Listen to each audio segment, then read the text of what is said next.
Hi friends, ఛానల్కు స్వాగతం. Friends, Tirumala Andhra రాష్ట్ర తిరుపతి జిల్లాలోని తిరుపతి పట్టణానికి ఆనుకొని ఉన్న కొండలపై హిందూ పుణ్యక్షేత్రం. ఇక్కడ గల వెంకటేశ్వర ఆలయము ఒక హిందూ ఆలయం. ఈ ఆలయము విష్ణు రూపమైన వెంకటేశ్వరుడికి అంకితం చేయబడింది. కలియుగ కాలంలో పరీక్షలు, కష్టాల నుండి మానవాళిని రక్షించడానికి భక్తుడు ఇక్కడ స్వయంగా వెలిశాడని నమ్ముతారు. అందువల్ల ఈ ప్రదేశానికి కలియుగ వైకుంఠం అని పేరు కూడా వచ్చింది. ఇక్కడ ఉన్న భగవంతుడిని కలియుగ ప్రత్యక్ష దైవమని, ఆలయాన్ని తిరుమల ఆలయమని, తిరుపతి ఆలయము తిరుపతి బాలాజీ ఆలయమని, వెంకటేశ్వర, బాలాజీ, గోవింద, శ్రీనివాస అనేక ఇతర పేర్లతో పిలుస్తారు. ఈ ఆలయాన్ని ఆంధ్రప్రదేశ్ ప్రభుత్వం ప్రత్యక్ష నియంత్రణలో ఉన్న తిరుమల తిరుపతి దేవస్థానము నిర్వహిస్తుంది. ఇది టీటీడీ అధిపతిని కూడా నియమిస్తుంది. పుణ్యక్షేత్రం నుండి వచ్చే ఆదాయాన్ని ఉపయోగిస్తుంది.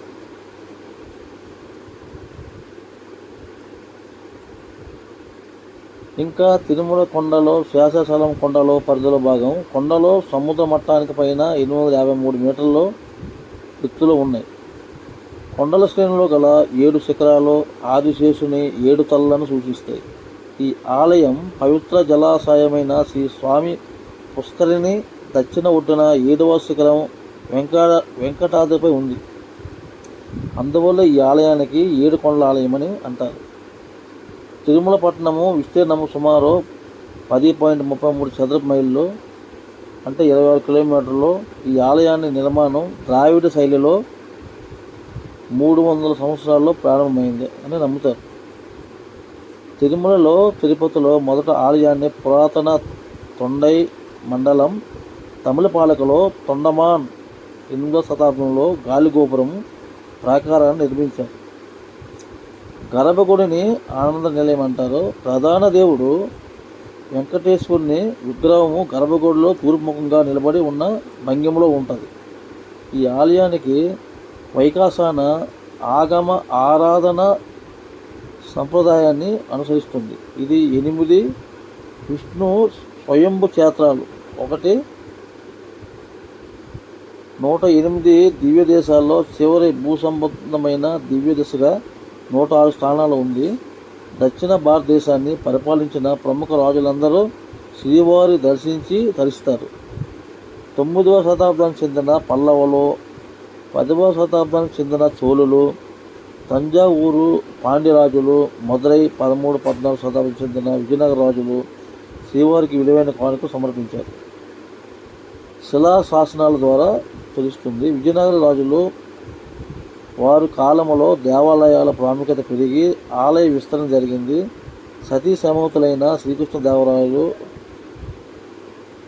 రాజా తోడరమల్లు విగ్రహాలు ఆలయ ప్రాంగణంలో ఉంటాయి. ఆలయ ప్రాంగణంలో యాత్రికుల రద్దీని నిర్వహించడానికి 2 ఆధునిక వేచి ఉండే క్యూ భవనాలు ఉంటాయి. ఇక్కడ యాత్రికులకు ఉచిత భోజనం కోసం తరిగొండ వెంగమాంబ అన్నప్రసాద భవనం, తల్లిని సమర్పించే భవనాలు, అనేక యాత్రికులకు బస స్థానాలు ఉన్నాయి. అందే విరాళాలు సంపద పరంగా ఇది ప్రపంచంలోని అత్యంత ధనిక ఆలయం. ఈ ఆలయాన్ని ప్రతిరోజు 50,000 నుండి 1,00,000 మంది యాత్రికులు, సంవత్సరానికి సగటున 30 నుండి 40 మిలియన్ల మంది సందర్శిస్తారు.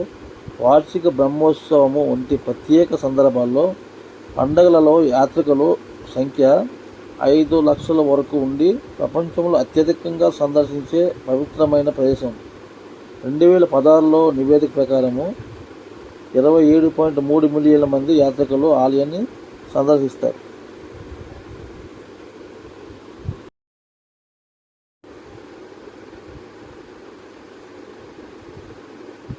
పద్మావతి ఆలయము తిరుచానూరులో ఉన్న కలియుగ దైవం శ్రీ వెంకటేశ్వరుని భార్య అయిన పద్మావతి. పేరు అలివేలు మంగ. ప్రధాన దైవంగా గల హిందూ దేవాలయం. ఇది భారతదేశంలోని ఆంధ్రప్రదేశ్లో తిరుపతి జిల్లాలోని తిరుపతి నగరంలోని తిరుచానూరులో ప్రాంతంలో ఉంది. ఈ ఆలయం తిరుమల తిరుపతి దేవస్థానాల నిర్వహణలో ఉంది.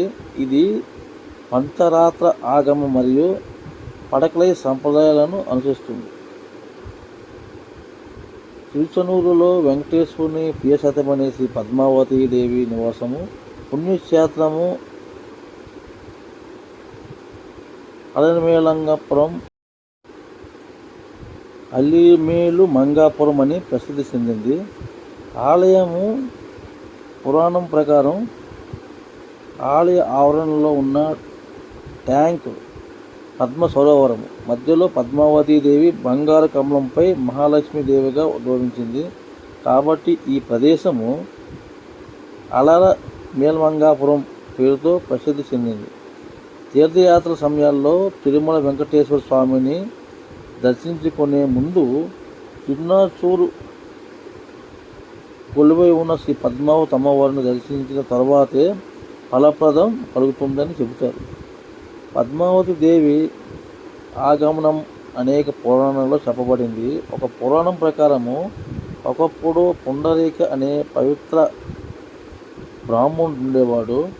శాస్త్రాలలో నిర్దేశించిన అన్ని విధులను నిర్వహించిన అతనికి పుత్ర సంతానం కలగలేదు.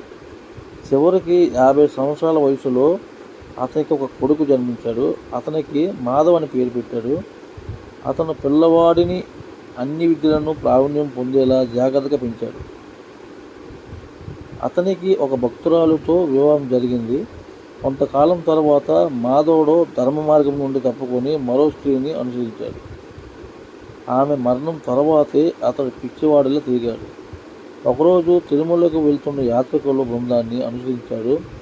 అతను పవిత్రమైన సుదర్శన సరస్సులో స్నానం చేసి కొండలను అధిరోహించినప్పుడు అతని పాపాలు కలిగివేయబడ్డాయి. అక్కడ స్వామి పుష్కరిణిలో స్నానం చేసి వరాహస్వామి అనుగ్రహం పొందామని ఆకాశం నుండి ఒక స్వరం వినిపించింది. ఆ తరువాతే తొండమండలం రాజు మిత్రవర్మకు జన్మనిచ్చి ఆకాశరాజు అని పేరు పొందాడు. ఆకాశరాజు అందమైన తెలివైన యువరాజుగా ఎదిగాడు. ధరణిదేవిని పెళ్ళాడాడు. సంతానం లేకపోవడంతో రాజు దంపతులు దుఃఖించారు. పూజారి సలహా మేరకు ఆకాశరాజు యజ్ఞం చేయాలని నిర్ణయించుకున్నాడు. యజ్ఞ భూమి దున్నినప్పుడు ఆ జంటకు 1000 రేకుల కమలం ఒక సుందరమైన అమ్మాయి దొరికింది. పిల్లవాడిని ప్రేమతో శ్రద్ధగా పెంచామని ఒక దైవిక స్వరం రాజును కోరింది. కమలములో కనిపించినందున ఆ బిడ్డను పద్మావతి అని పేరు పెట్టారు. పద్మావతి పెద్దయ్యాక ఆమెను వెతుక్కుంటూ వెంకటేశ్వరుడు వచ్చాడు. శ్రీనివాసుడు పద్మావతి అమ్మవారి కళ్యాణం అంగరంగ వైభవంగా జరిగింది. పద్మావతి దేవికి అన్నయ్య అయిన తొండమాన్ చక్రవర్తి ఈ ఆలయం నిర్మించాడు. ఆలయం వెనుక మరో కథ. త్రిమూర్తులను పరీక్షించే యత్నములో కోపిష్టైన భృగు వైకుంఠంలో తన పాదాలను భగవంతుని సాధపై కొట్టాడు.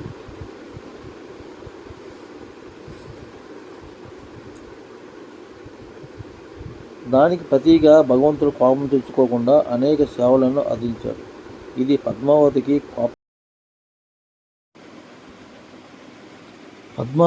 కోపం తెప్పించి పాతాళానికి వెళ్ళింది.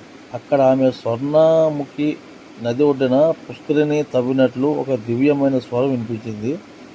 మహాలక్ష్మీదేవి 12 సంవత్సరాల తపస్సులో మునిగిపోయింది. 13 సంవత్సరముల ఆ పవిత్ర కార్తీక మాసంలో ఉత్తరాషాఢ నక్షత్రం రావడంతో పవిత్రమైన పంచమి రోజున పుష్కరిణి మధ్యలో ఉన్న బంగారు కమలం నుండి శ్రీ పద్మావతి దేవిగా ఉద్భవించింది. మరో కథనం. సిరిలేని శ్రీనివాసుడు తిరుమల కొండలోని 12 సంవత్సరాలు తపస్సు చేశాడు. ఆ పద్మావతిని శ్రీనివాసుడు లక్ష్మీదేవిని అనుజ్ఞతతో పెళ్ళాడాడు. సన్నిధిలో అలివేలు మంగరూపము. అలివేలు మంగగుడిలో అమ్మవారి సన్నిధిలో లక్ష్మీదేవి చతుర్భుజ 2 చేతులతో పద్మాలు ధరించి ఉన్నట్లు 2 చేతులు వరద అభయ సముద్రంలో ఉంటాయి. ఆ ఆలయంలో ఉన్న మరికొన్ని సన్నిధులు శ్రీకృష్ణుడు, సుందరరాజస్వామి, సూర్యనారాయణ స్వామి, అలివేలు మంగ ఆలయ చిత్రమాలిక,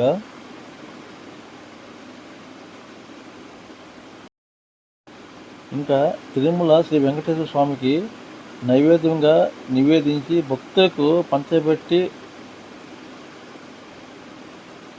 లడ్డు, వడ వంటి తినే పదార్థాలు తిరుమల ప్రసాదంగా ప్రసిద్ధి చెందాయి. ప్రస్తుతం లడ్డు తిరుమలలో శ్రీవారి ప్రసాదాల్లో అత్యంత ప్రాచుర్యం పొంది తిరుమల ప్రసాదం అంటే గుర్తుకొచ్చేలా పేరు తెచ్చుకుంది. అయితే చారిత్రకంగా 15వ శతాబ్దం నుంచి 20వ శతాబ్ది తిరునాళ్ళ వరకు తిరుమల ప్రసాదంగా ప్రస్తుతం లడ్డూకు ఉన్న పేరు ఉండేది. మనోహరం పడిగా పిలిచే సుండ వంటి ప్రసాదానికి కూడా 16, 20వ శతాబ్దం కాలంలో ప్రాముఖ్యత ఉండేది. ఈ రెండు ప్రసాదాలు ప్రాధాన్యత 20వ శతాబ్దం నుంచి శనగపిండితోనూ పంచదారతోనూ చేసే ప్రస్తుత తిరుపతి లడ్డు తీసుకొచ్చింది. విజయనగర కాలంలోనూ ఆ తర్వాత రాజుల ఉన్నతోద్యోగులు సంపన్నులు ప్రసాదాలు నిమిత్తం ఇచ్చిన డబ్బులు మూల విధంగా చేసి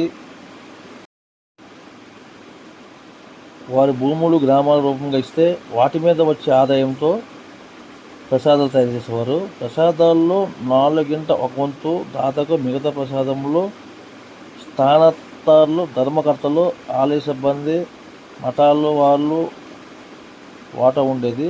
స్థానత్తార్లు సిబ్బంది ఈ పరిస్థితిని ఆసరాగా చేసుకొని తిరుమల ప్రసాదాలను అమ్మి ఈ అమ్మకాన్ని సంపద కూడా పెట్టుకోవడానికి మార్గంగా తీసుకునేవారు. సాళువ నరసింహరాయలు తన హయాంలో తిరుమలలో స్వామివారికి నైవేద్యాలు నిమిత్తం అనేక దానాలు చేసి దాతగా తనకు ఇచ్చిన భాగాన్ని ఉపయోగించి అన్నదాత సత్రాలు ప్రసాద వితరణ ఏర్పాటు చేసిండు. విజయనగర సామ్రాజ్యంలో అత్యున్నత దశగా చేరుకునే నాటికి తిరుమల వైభవం ప్రసాదాల రూపంలో కళ్ళకు కట్టింది. రాజులు, అధికారులు, సంపన్నులు ఏర్పాటు చేసిన దానాలు వందలాది గంగాళాల్లో వందల రకాల నైవేద్యాలు తయారు